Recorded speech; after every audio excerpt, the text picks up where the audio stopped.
नमस्कार विद्यार्थियों, मैं आपका कंप्यूटर टीचर कमलेश आपके सामने फिर से एक नया वीडियो लेके आया हूँ। कुछ स्टूडेंट की ये रिकमेंडेशन थी कि फ़ोटोशॉप के बारे में भी वीडियो बनाया जाए, तो आज मैं फ़ोटोशॉप की स्टार्टिंग करने जा रहा हूँ। तो आपको फ़ोटोशॉप स्टार्ट करने के लिए आपके कंप्यूटर में एडोब फ़ोटोशॉप 7.0 ढूंढना है, या विंडोज़ की के साथ आर को प्रेस करेंगे तो रन ओपन हो जाएगा। रन ओपन होने के बाद आप फ़ोटोशॉप टाइप करके ओके करेंगे तो एडोब फोटोशॉप 7.0 मैं आपको सिखाने जा रहा हूँ। तो आज हम इसका इंट्रोडक्शन देखेंगे। इंट्रोडक्शन में हम हमारे सामने जो स्क्रीन खुलती है एडोब फोटोशॉप की, उसमें सबसे पहले हमारे सामने जो विंडो ओपन होती है उसमें कुछ मेन्यूज़ दिखाई देती है, कुछ ऑप्शन दिखते हैं। इसके अलावा एक टूल बार लेफ्ट साइड में हमारे सामने उपस्थित है। टूल बार का उपयोग सबसे ज़्यादा इम्पोर्टेंट है। यहाँ पे कुछ मेन्यूज़ है जिनके अंदर इमेज मेन्यू, लेयर मेन्यू और फिल्टर, सबसे ज़्यादा आईएमपी जो होता है फोटोशॉप के अंदर, वो इसमें सैकड़ों प्रकार के फ़िल्टर उपलब्ध हैं। तो एक एक फ़िल्टर का आप यूज़ करके देखेंगे। यहाँ पे विंडोज़ जो मेन्यू है, आपके सामने जो भी यहाँ पे टूल बार्स दिखाई दे रहे हैं, राइट साइड में कलर्स का पैलेट दिखाई दे रहा है, लेयर पैलेट दिखाई दे रहा है, एक्शन वाला पैलेट दिखाई दे रहा है और नेविगेशन पैलेट दिखाई दे रहा है। यदि आपको ओपन करने के बाद ये सब चीज़ें नहीं दिखाई देती हैं तो विंडोज़ के अंदर से इनको डिसेबल किया गया है। तो यदि आपके सामने टूल बार या लेयर पैलेट या कलर्स पैलेट नहीं है तो आप विंडोज़ में जाएंगे और जो जो आपके ज़रूरत की चीज़ें हैं वो यहाँ से निकाल लेंगे। जैसे टूल बार्स अत्यंत आवश्यक है, लेयर पैलेट भी आपको ज़रूरी है यदि आप लेयर का यूज़ करते हैं तो, कलर पैलेट और जो भी आपके ज़रूरत के टूल्स हैं वो आप यहाँ से निकाल सकते हैं विंडोज़ में जाकर। तो दोस्तों, सबसे पहले आपको फ़ोटोशॉप के अंदर जो करना होता है वो ये कि आप सीधे जाइए फाइल मेन्यू के ऊपर, या आपको शॉर्टकट की पता है तो कंट्रोल एन, हमें पता ही है। नया एक फ़ाइल लेते हैं, नई इमेज लेते हैं। जैसे ही नई इमेज पे क्लिक करते हैं न्यू पे, आपके सामने न्यू का डायलॉग बॉक्स या विंडो ओपन होती है। यहाँ पे आप अपनी इमेज का कोई भी नाम दे सकते हैं जो इमेज आप बनाना चाहते हैं।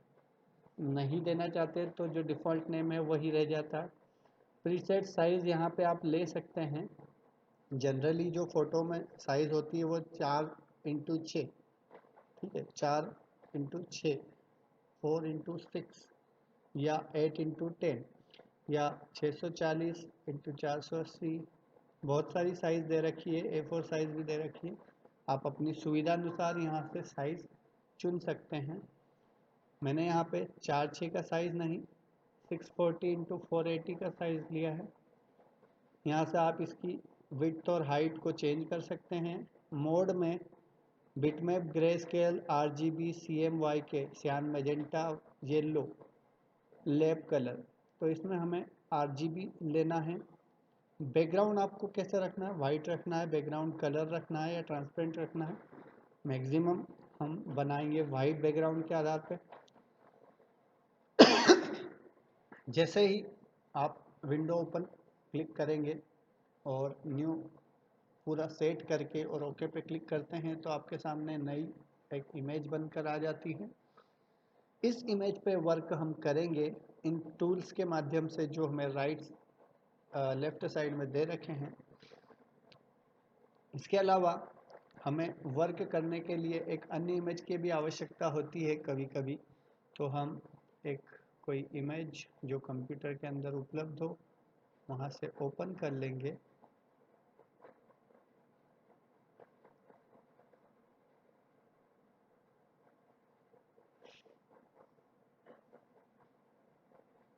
तो ओपन करने के बाद आपके कंप्यूटर में जहाँ भी आपको इमेज मिलती है, दो इमेज आपको रखना है, एक न्यू और एक पुरानी जो आपकी इमेज हो वो।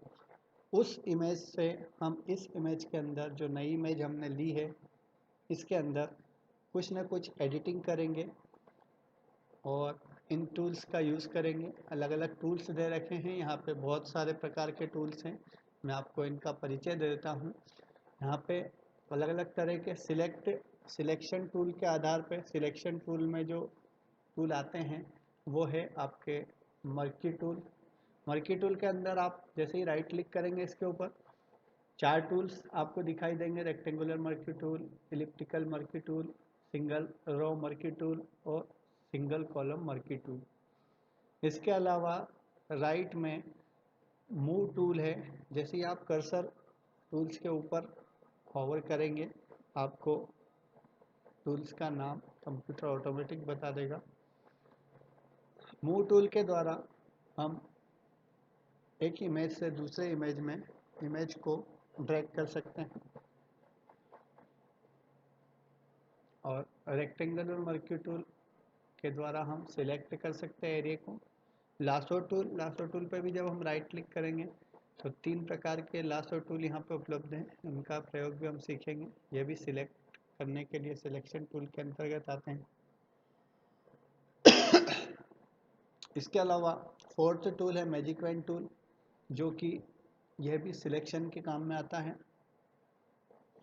क्रॉप टूल क्रॉप करने के लिए, स्लाइस टूल स्लाइस करने के लिए काम में आता है। हीलिंग ब्रश टूल और page tool. Healing brush tool और पेज टूल दोनों किसी इमेज के एक हिस्से को, एक एरिया को सिलेक्ट करने के लिए या किसी इमेज के एक भाग को दूसरी किसी इमेज पे कॉपी करने के लिए यूज़ में आता है। इन सब का यूज़ हम देखेंगे नेक्स्ट वीडियो में। अभी ये वीडियो केवल परिचय के लिए बनाया गया है, इंट्रोडक्शन के लिए। ब्रश और पेंसिल टूल यहाँ पे उपलब्ध है। ये ड्राइंग और पेंटिंग से संबंधित सारे टूल्स हैं। क्लोन बनाने के लिए क्लोन स्टाम्प टूल, पैटर्न बनाने के लिए पैटर्न स्टाम्प टूल दिया हुआ है।